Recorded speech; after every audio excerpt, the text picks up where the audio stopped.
Here we go guys! Ayan, samahan natin si ate habang nag-i-slice ng lamas.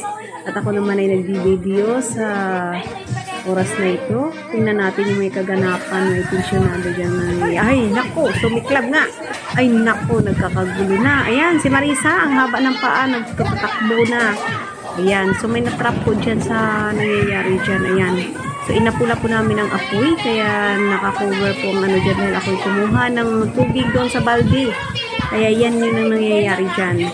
So, tuloy pa rin ang kaligayahan. Kahit may nangyayari man, tuloy pa rin ang kaligayahan, guys.